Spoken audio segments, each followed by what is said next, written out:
Ser Podcast. Diego Pinillos, bienvenido a La Hora Extra. Muchísimas gracias. Te he ofrecido agua, pero no te he ofrecido nada de comer. No sé si quieres unos frutos secos, no, por favor, podría morir. Podrías morir, como el protagonista de tu novela, Felices como bestias. Detrás del tiempo me instalé, ya ves, no me quejo ni me quejaré. Mi ser, mis recuerdos y alguna canción son hoy mi premio de consolación. ¿Y tú qué has hecho para olvidar qué fue de aquella chica del bar? Lo sé, prohibido preguntar. Muy bien, seré sincera. Diego Pinillos es segoviano, graduado en Historia y licenciado en Guión por la Escuela de Cine y Audiovisual de Madrid. Felices como bestias, en Alianza de Novelas, nos cuenta la historia de un joven de 26 años que, tras quedarse sin trabajo, sin dinero y con el corazón roto, Leo, decide abandonar Madrid y buscar refugio en su Segovia natal, de la que siempre había tratado de huir. Este joven, sigo leyendo, ya no es de Segovia, ni del pueblo, ni de sus padres, y decidió no ser tampoco de Madrid, que le den por culo a Madrid. ¿Y tú, Diego, de dónde eres? Pues mira, acabo de volver de Segovia, de la presentación del libro allí, de mi cumpleaños, y me siento un poquito más de Segovia, de lo que me fui. Me he sentido muy arropado allí, la verdad. Está muy bien tratar de huir de un sitio toda tu vida y luego darte cuenta de que no puedes dejar de escribir cosas de allí y que al final eres de allí de alguna manera. Has nacido artista, lo sé, se te nota en la cara, tienes mucho poder. Firma aquí abajo y verás cómo cambia tu vida, es muy fácil ganar. Eres la reina del pop, una diva sin nombre, un montón de ilusión. El protagonista de Felices como bestias es la reina del pop, es una femme fatal, pero el libro comienza con esta frase: esto te va a molestar, pero eres mucho menos especial de lo que crees. Te quería preguntar, en primer lugar, por esta forma tan original de narrar la novela. El narrador se dirige en todo momento a ese joven protagonista de la historia. ¿Por qué esta fórmula? Bueno, todo empezó en unas clases de literatura creativa que yo di en la Escuela de Cine con Silvia Herreros de Tejada, una gran escritora, y ella decía que la voz más difícil era la segunda persona. Y resultó que esta segunda persona está en bastantes poemas de Jaime Gil de Viedma, en concreto dos de mis favoritos, sobre todo contra Jaime Gil de Viedma y después de la muerte de Jaime Gil de Viedma, y me parecía que era una forma de referirse a uno mismo que tenía muchísima potencia, porque es esa voz con la que todos nos hablamos y nos llamamos imbéciles a nosotros mismos y decimos: ¿qué cojones estás haciendo, Diego? Pues esa voz es la que yo quería replicar. Era complicado, era también difícil a nivel editorial y literario, pero aposté por ella y estoy contento de jugar con con esta voz, de llamarse uno mismo. Es una apuesta acertadísima, te lo digo. ¿Es eso lo que es la poesía de la experiencia? Que podemos leer ahí un poco al final de la novela, el poeta que crea un personaje sacado de su imaginación como si fuese una novela, una película, ese personaje que debía suplantar al autor, ser como nosotros sin ser nosotros. Sí, totalmente. Además, la poesía de la experiencia fue muy útil para distanciarme un poco del concepto de autoficción, que la verdad es que a mí me encanta, soy un gran lector de autoficción, pero necesitaba que a la hora de construir un alter ego, este fuese diferente a mí en muchos sentidos y que eso me diera libertad. Claro, Jaime Gil de Viedma, cuando escribe en sus poemas, tiene también esta necesidad. Por otras razones, yo creo, porque también está el tema de que era un homosexual en la época del franquismo y que iba a ser leído por su familia, por su entorno, y que tenía que distanciarse un poco de su figura poética, un poco por necesidades reales. Y al final lo que les pasa a los poetas es que si les lees, automáticamente piensas que son ellos quienes están hablando. Entonces esa distancia me pareció muy interesante para, primero, no caer en la autocompasión, porque es muy fácil caer en la autocompasión cuando estás hablando de ti mismo y de cosas malas que te han pasado, y luego también para ponerte un poco más juguetón, para ponerte divertido y para llevarlo a un punto más loco. Aquí nos gusta también mucho la autoficción, y si algo caracteriza a los que debutáis en la novela es que utilizáis mucho la autoficción, ¿no? Lo hemos visto. Y además, en particular, ese regreso al pueblo, ese regreso a las raíces, muchas veces también la enfermedad o la muerte del padre o de la madre. En este caso no llegamos hasta ese extremo, pero hay un poquito de todo esto en el libro. Sí, totalmente. Y tengo un amigo, David Muñoz, que también ha sido profesor y que siempre dice: podéis escribirme de lo que queráis, pero no del joven que vuelve al pueblo, por favor, de nuevo. Pero él dice: joder, le has dado una vuelta al volver al pueblo porque es completamente diferente. No es el pueblo como salvación, es el pueblo como lugar al que yo no puedo, o sea, en el que yo tampoco es mi sitio ya, pero con el que tengo que reconciliarme de todas formas. En esta historia en la que vamos a ir entrando, no solamente hay una vuelta al pueblo.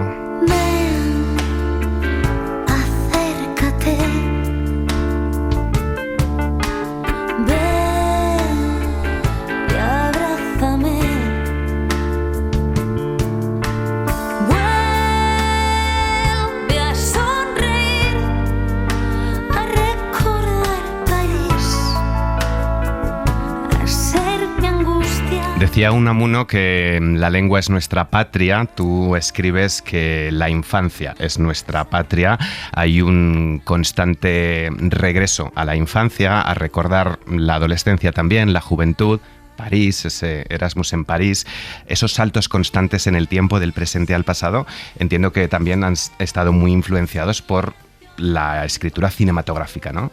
Sí, desde luego. Además, más que cinematográfica, yo diría que televisiva. Es decir, yo soy guionista de series de televisión, también guionista de cine, pero bueno, en ese camino estamos, es un poquito más complicado. Pero digamos que sí, la novela tiene totalmente una estructura capitular de serie y con flashback al pasado y una trama del presente que va lineal. Con lo cual, yo no quería distanciarme de eso. Creo que soy todo, soy guionista, pero también quiero ser escritor, y que yo creo que aunar esos dos mundos, en vez de ir en contra, creo que puede ayudar, y creo que en una época en la que estamos, en las que los formatos se juntan, he dicho, voy a lanzarme con ello.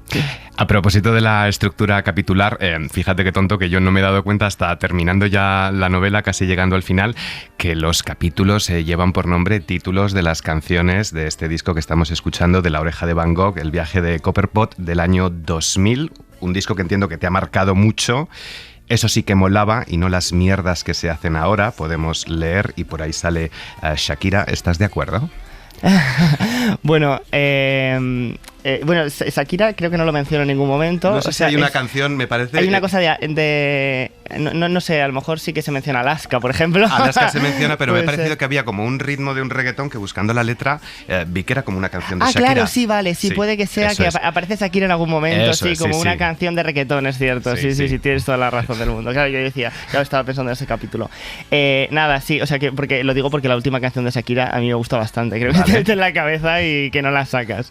Pero, bueno, digamos que el viaje de Copperpot para mí es el primer encuentro real con la poesía, porque al final es texto rimado, y son las primeras canciones que yo escuché, la primera música que era solo mía, que la ponía en el coche una y otra vez para pesadilla de mis padres, que estaban todo el rato como escuchando la misma canción, y de alguna manera es este primer gran encuentro con la emoción, el símbolo, la metáfora, y entonces me parecía que para retrotraerte al pasado no podía tirar solo de Machado y de Gil de Viedma, porque qué tipo de personaje construye su identidad solo a partir de ellos, sino que también estamos influenciados por una cultura pop, como hemos comentado, las series, el cine, la música, y creo que ahí La Oreja de Van Gogh, y en concreto ese disco, son claves para entender mi propio pasado. Yo escuchaba esas canciones y no las entendía, pero las cantaba, y cuando de pronto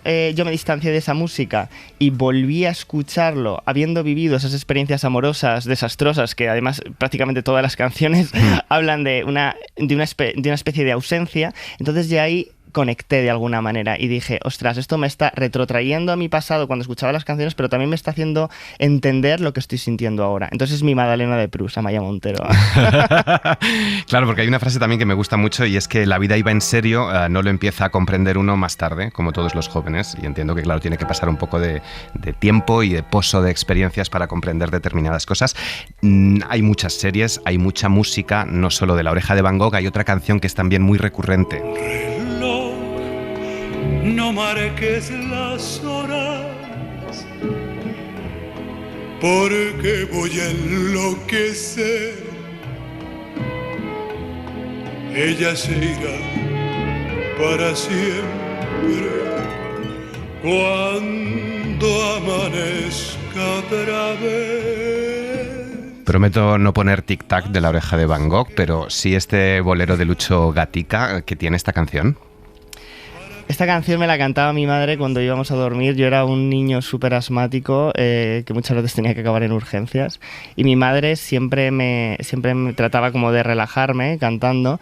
Y era curioso porque a mi hermano le cantaba otra canción completamente diferente y me decía, esta es para Alfonso y esta es para ti. Y la mía era tristísima y además a mí me hacía pensar siempre en su muerte, ¿sabes? O sea, como que era mi mayor miedo, ¿sabes? O sea, porque me estaba cantando una canción de una despedida en la que alguien que quiere mucho a una mujer se despide de ella. Entonces yo de pronto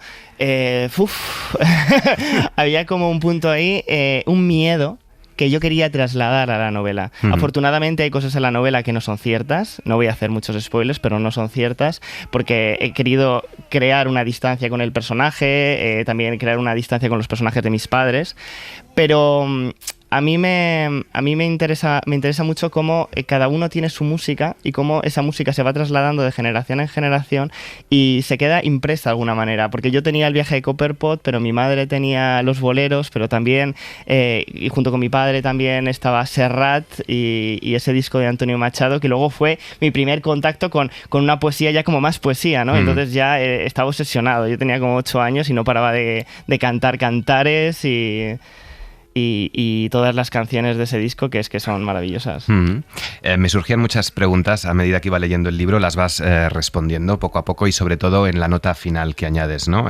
Cuentas que empezaste a escribir este libro o decidiste escribirlo, lo escribiste durante la pandemia y como has venido adelantando ya en la entrevista, hay un homenaje, entre otros, pero especialmente a Jaime Gil de Biedma. ¿Por qué?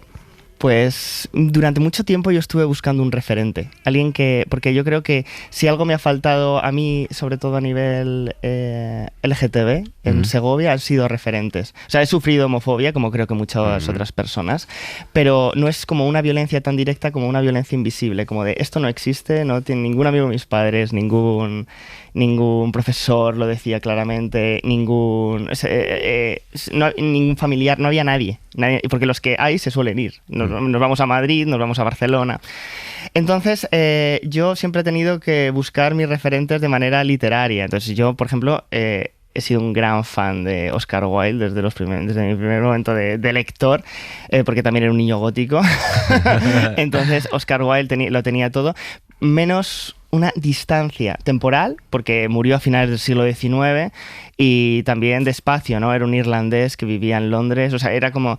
Pero sin embargo, Jaime Gil de Biedma era español, era mucho más cercano a mí en el tiempo, se murió solo 3 años antes de que yo naciera, y además tenía una idea de la sensualidad masculina muy elegante. Él era irónico, era casi aristocrático, que a mí me encanta, y vivía una sexualidad en la sombra. A mí me gusta Gil de Biedma porque es un personaje en las sombras, o sea, tiene muchísimos claroscuros, y yo creo que ahí es donde radica la esencia, porque yo también he tenido que vivir mi sexualidad en las sombras. Yo también sé lo que es, incluso habiendo ya salido del armario, por así decirlo, en Madrid, yo seguí ocultando una parte de mi vida en Segovia, y eso te lleva a vivir la sexualidad y el amor de una manera como muy sórdida, muy como escondiéndote todo el rato. Entonces yo ahí, por una cuestión de contexto, le entendía perfectamente y sentía que él me entendía a mí, este moro, Y luego, casi igual de importante, él estaba enamorado de la provincia de la que yo había estado tratando de vivir toda mi vida. Entonces es curioso cómo yo, a través de un catalán pijo, he aprendido a amar el sitio de donde vengo, ¿no? O sea, porque es una cosa que nos pasa mucho a los castellanos, que tiene que venir Bécquer o Antonio Machado o Jaime Gil de Biedma a decirnos la belleza que radica en este paisaje. También los hay castellanos, como Miguel Delibes, pero... Creo que me entiendes. No sé si estoy haciendo un spoiler, pero me parece una fantasía que este joven encima se acueste con Jaime. Bueno, es que esta novela está hecha porque yo me quería acostar con Jaime Gil de Biedma y me veo imposibilitado por razones evidentes. Según mi editor, soy un necrófilo. Enseguida te pregunto por la sexualidad, que también me ha interesado mucho, pero bueno, además de Oscar Wilde o Jaime Gil de Biedma, Víctor Hugo, Sartre, Dumas, Annie Ernaux, Machado, Lorca, María Zambrano, Jaime Salinas, los hermanos Goytisolo, Terence Moix, o sea, hay una infinidad de escritores, la mayoría o casi todos de la segunda mitad del siglo XX, son todos todos estos los que han dejado huella en tu camino? Sí, depende. Quiero decir, algunos para bien y otros para mal, por ejemplo, o algunos que me han resultado más indiferentes, digamos, pero que sí que estaban allí por el propio contexto de Jaime Gil de Viedma. Sí, yo, por ejemplo, mi adolescencia ha sido de literatura gótica por todas partes, Marie Shelley o el romanticismo de Goethe, ¿sabes? O sea, hay como un punto en el que yo me sentía muy identificado y que yo creo que fue mi primer gran acercamiento a la literatura, pero luego, conforme he ido madurando, me he dado cuenta de que esta generación de los 50 está relativamente olvidada, yo creo que por cercana en el tiempo, pero también por encontrarse en un contexto que ahora nos es muy diferente, que es este mundo del franquismo y este mundo de la poesía social que está tratando de huir un poco del simbolismo, pero que no puede parar de tener como un compromiso. Y yo creo que el que mejor ha sobrevivido ha sido Jaime Gil de Viedma, pero que luego hay otros muchísimos autores que son maravillosos, pues como José Agustín Goytisolo, Juan Goytisolo en la novela, Carlos Barral, que era un gran poeta también. Luego, por ejemplo, también era contemporánea a Gil de Viedma Gloria Fuertes, que es una poeta que ahora mismo sí que está, yo creo, empezando a tener la relevancia que yo creo que tiene, que debe tener, y incluso anteriores, ¿no? Porque, por ejemplo, María Zambrano y Antonio Machado, que son personajes que están muy ligados con Castilla y con Segovia en concreto, para mí han sido como esa primera constancia de que el lugar del que yo provenía tenía un punto literario, tenía una belleza y una inspiración que a lo mejor yo podía captar de alguna manera. Hace un mes más o menos hablábamos con Marta Jiménez Serrano, que ha publicado No todo el mundo, un conjunto de relatos sobre el amor contemporáneo, el amor heterosexual en la ciudad, y muy influido por las redes sociales, por Tinder en particular. Aquí también hay mucho de esa búsqueda de la identidad también a través de las redes sociales. Se puede buscar la identidad en una aplicación como Grindr, que está llena de náufragos. Totalmente. Yo creo que además Grindr yo creo que no ha terminado de destapar del todo el armario, porque yo creo que aquí en Madrid sí, o sea, tú abres el Grindr y la mayoría de la gente afortunadamente ya ves caras, pero os invito, si alguno tiene esa aplicación, a abrirlo en cualquier punto de Castilla y León. O sea, es imposible casi encontrar. Primero, gente a la redonda, porque si lo abres en Segovia ya te llega gente de Madrid, de Valladolid, porque 70 kilómetros, porque sí. Es como imposible. Pero luego además también hay este punto como de que solo hay imágenes sin foto. Y esto es tristísimo, porque son gente que al final está viviendo su vida en la clandestinidad y que se avergüenza de estar allí. Y a mí me parece que Grindr es una aplicación perfectamente lícita para que cada uno haga lo que le dé la gana. Yo he conocido a mi actual pareja en una aplicación de este tipo, entonces yo creo que es una manera perfectamente lícita para encontrar la identidad y para incluso enamorarse. Personas sin foto o personas detrás de una máscara también me ha recordado un poquito al debut en la novela de J. Linares, que también era un regreso al pueblo de la infancia y a esa infancia o adolescencia marcada por el bullying, una adolescencia siempre gris, podemos leer aquí en tu novela.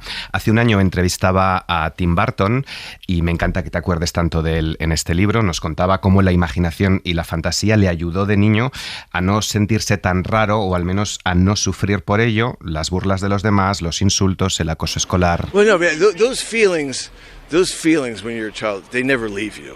You know, it's like we were talking about earlier. It's like they you know, those traumas, even though you get through them and you deal with them. Y nos decía que al final en la vida siempre estás alerta, siempre huyendo, porque esos insultos, esos traumas, esos sentimientos de niño te van a acompañar toda la vida. ¿Estás de acuerdo? ¿El gris al final acompaña toda la vida? Sí, de hecho es muy triste como yo, cuando es que pienso sobre todo en mi adolescencia en Segovia, me lo imagino siempre gris. Y Segovia no es una ciudad que, o sea, sí que tiene muchos días nublados, pero no es una ciudad del norte, entiéndeme. Y ahora cuando voy hace mucho sol. Pero yo siempre que la recuerdo es como gris, y recuerdo como inviernos larguísimos de ida al instituto, del instituto a casa, en esas tardes de viernes eternas que tratábamos de pasárnoslo bien, pero es una ciudad en la que el ocio es muy complicado. Si tienes 16 años no hay otra razón que irte a beber por ahí, porque de verdad, yo lo digo en un momento de la novela, digo, botellón a menos 15 grados bajo cero, que lo he hecho, y la gente divirtiéndose a base de peleas, que no digo que toda Segovia sea así, pero que hay un punto en el que los adolescentes casi nos vemos empujados a ello, y yo digo lo de Castilla a Rusia, ¿no? Porque hay como una manera de beber para combatir a la vez el frío y el aburrimiento, que es como un problema grave. O sea, entonces, sí, para mí Segovia es una ciudad que la recuerdo gris, que ahora ya no creo que sea gris para mí, pero que en ese momento sí está de ese color. Y bueno, es que para mí Tim Burton es como mi primer gran amor con el cine. Yo a partir de Tim Burton, que es esta cosa que me ha pasado también con Gil de Viedma, ¿no? Que a base de obsesionarte con un autor empiezas a descubrir todos los autores de alrededor. Y yo con Tim Burton he descubierto todo el expresionismo alemán, a Janes Van Meyer y todos los marionetistas checos que me fascinan. He conocido a Fellini, que ahora mismo es mi director preferido. Entonces, y todo ha sido a partir de él y de cómo él interaccionaba con sus propios monstruos y buscaba él también como sus referentes y su estética y su manera de estar en el mundo. Y cuando eres un chico de Segovia que te sientes rarísimo, que por muchas razones, no solo por el tema de ser gay, sino porque te sientes muy muy raro, de pronto en un mundo que está completamente ordenado, en el que no se puede destacar, porque si destacas eres señalado, es que eres Eduardo Manos Tijeras. Entonces yo digo, es que Eduardo Manos Tijeras puede suceder en una urbanización de California, podría suceder en una ciudad de provincias. Y este es un homenaje a las ciudades de provincias, a no despreciar la vida de provincias. Me gusta que hayas mencionado a Fellini con una cita de Fellini, creo que empieza el libro. Fellini es pasión carnal y voluptuosa, nos decía Manuel Vilas también hace un par de meses. También es un homenaje a todos esos hombres bailando juntos para espantar los demonios con los que lucharon en sus diferentes Segovias particulares. Hoy seguimos sufriendo la caza al maricón. ¿Qué avances y qué retrocesos ves hoy en cuanto a poder vivir la sexualidad abiertamente? Pues mira, yo hasta hace unos días estaba diciendo que creo que la cosa estaba cambiando, por lo menos en Segovia, y que creía que yo ya hace 10 años que no vivo allí, entonces pues tampoco lo tengo como tan claro. Pero para mí la sensación que veo es como que los jóvenes ya están más concienciados, tienen muchísimos más referentes. Claro, ya hay gente, aunque tú no lo tengas en tu familia, es que hay gente gay que son profesores, como tantísimos amigos míos, que lo verbalizan en clase y que no tienen ningún problema al respecto. Pero ayer se me acercó la chica que para mí es la gran esperanza de Segovia, es una amiga mía que se llama Lola, que tiene como 17 años y que está estudiando bachillerato allí, y me dijo: Diego, yo creo que no están cambiando tanto las cosas como lo dices. Y me dio muchísima pena. Me dio muchísima pena porque ella notaba que se sentía muy identificada con lo que yo decía, y digo, joder, pues es que a ti y a mí nos separan más de 13 años, casi. Entonces, ¿qué está pasando? Pues a lo mejor sí continúa esta cosa del señalamiento del que es diferente. No creo que sea una cosa de provincias, como tú has dicho. Esto es un alegato también a decir que mi reconciliación con Segovia ha venido en gran parte de entender que la culpa no era propiamente de Segovia, que la culpa es de un modelo de España que vacía unas zonas con respecto a otras. Es decir, Madrid y Barcelona molan muchísimo y tienen muchísima diversidad porque estamos todos aquí. Entonces, claro, dices, claro, te resultaría fácil, ¿no? Anda, pues vete a vivir a Segovia. Pues es que es imposible. Primero por trabajo y luego también por una manera de relacionarme sexoafectivamente. Entonces, eso tiene que cambiar, y tiene que cambiar no solo por la gente, sino más bien a base de políticas públicas que son las que incentivan que haya un trabajo a lo mejor más cultural allí, que haya más diversidad, que la gente esté más informada, porque yo creo que ayer en la presentación mucha gente se sorprendió con la soltura con la que hablo de temas que para la gente es como un poquito shock a veces. A propósito del trabajo, se habla también de la precariedad del periodista en este caso, pero puede ser la precariedad del escritor al fin y al cabo, del guionista, ahora que los guionistas en Hollywood se han puesto otra vez de huelga. ¿Cuál es la situación del escritor? ¿Ha sido complicado para ti que te publiquen la novela? ¿Qué hay que tener? Bueno, yo creo que suerte. Yo creo que he tenido bastante suerte. Yo critico la precariedad laboral porque la hay, y porque yo la viví de alguna manera. Tuve mucha suerte al salir de la escuela de cine, pero es verdad que cuando a mí me echaron de un trabajo en el que yo estaba muy contento y que creía que lo estaba haciendo bien, me autofustigué y pensé que que a lo mejor no era tan especial, que a lo mejor no era tan... no tenía lo que hay que tener, pero yo creo que si sigues escribiendo... Por ejemplo, a mí me echaron del trabajo y ese mes me fui con mi hermano a San Sebastián, que estaba allí viviendo, estaba estudiando en el Conservatorio Superior de allí, y me fui allí y empecé como a idear nuevas ideas porque yo tenía que seguir escribiendo y tenía que salir de ese bucle. Y yo creo que esas ideas generan más ideas y como en este tiempo ya empecé a germinar la novela, escribí una obra de teatro y luego ya fue cuando... Bueno, esto no se lo he contado a nadie, pero fue muy divertido. Yo he hecho las cartas, ¿vale? Porque como si alguien lee el libro entenderá que soy un poco mística. Y me eché las cartas a mí mismo y vi que, o sea, ¿qué va a ser de mí? Entonces vi como muchas dificultades, pero al final la carta final es el sol. Que si alguien controla de tarot es como la mejor carta que te puede tocar. Como en el futuro de pronto apareció el sol. Y al día siguiente me llamaron Javier Calvo y Javier Ambrosi para participar en la serie de La Veneno. Entonces, claro, yo que estaba en ese momento deprimido de mi vida, de pronto me puse a chillar, ¿sabes? Era un día casi de ataque de ansiedad que tenía y de pronto eso, ¿sabes? Entonces hay veces que las cosas suceden. Tienes que tener suerte, pero también tienes que currártelo. Y yo creo que la base para acabar publicando es leer mucho, leer muchísimo. Yo he aprendido mucho de mis amigos de aquí de Madrid, que lo que hay que hacer es leer y que hay que comentar lo que lees, que tienes que recomendar libros, que tienes que construir tu generación a base de eso. No tanto de como de me voy a poner a escribir y voy a contar mi historia, sino también de aprender de cómo lo han hecho otros y comentarlo, y criticar y discutir y pegarte porque a ti no te gusta Sally Rooney o no sé qué es eso. O sea, hay un punto ahí que es divertidísimo, pero que también es que instruye. Instruye y también crea contactos. Yo lo que recomendaría sería, si quieres hacer pelis, ve muchísimas pelis. Y si quieres leer, o sea, si quieres publicar un libro, lee muchísimos libros. Claro. Fomentar la lectura también desde la educación en los colegios. Corrígeme si me equivoco, pero creo que también hay un homenaje a Elvira, ¿no? A esas profesoras de las que tanto hemos aprendido, casi todo lo hemos aprendido. Sí, Elvira está basada en Silvia Herreros de Tejada, que es la persona que me presentó ayer en Segovia, y que fue un poco mi guía espiritual en este mundo de la escritura. Fue con ella con la que empecé a escribir un relato en segunda persona y empecé a ensayar.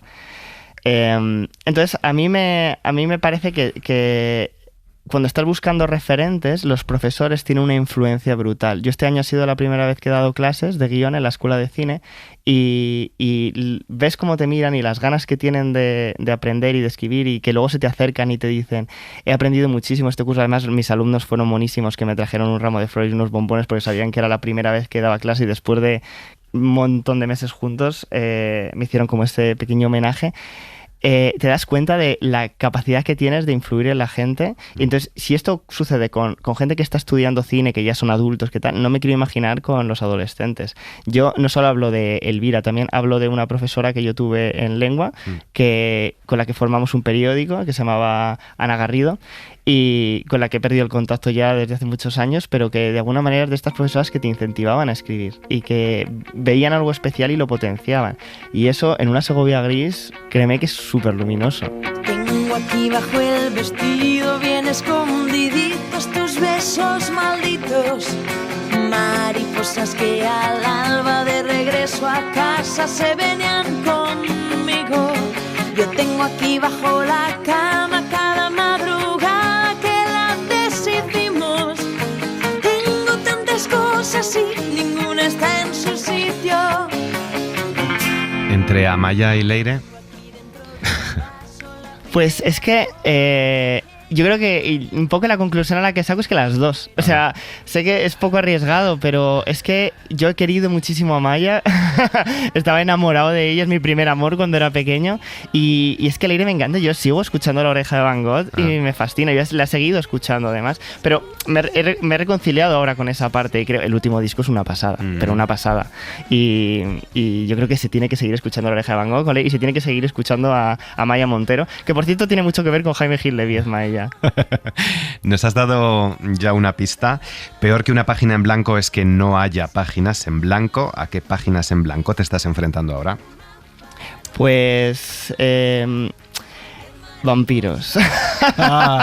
Yo no me quiero desligar del mundo del terror. Del cementerio otra vez. Del cementerio otra vez, del punto irónico, porque yo en el fondo soy una necrófila. Y, ostras, a mí me parece que el vampiro tiene un punto importantísimo con relación a la juventud y a la eternidad y a esta cosa como que se nos escapa.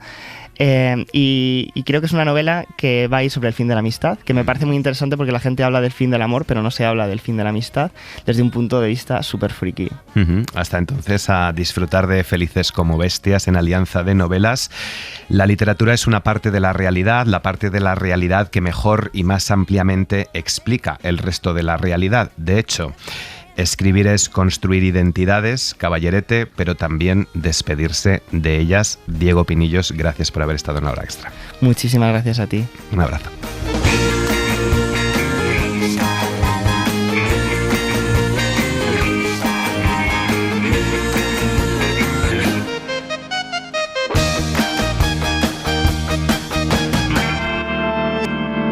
Cadena SER. La radio.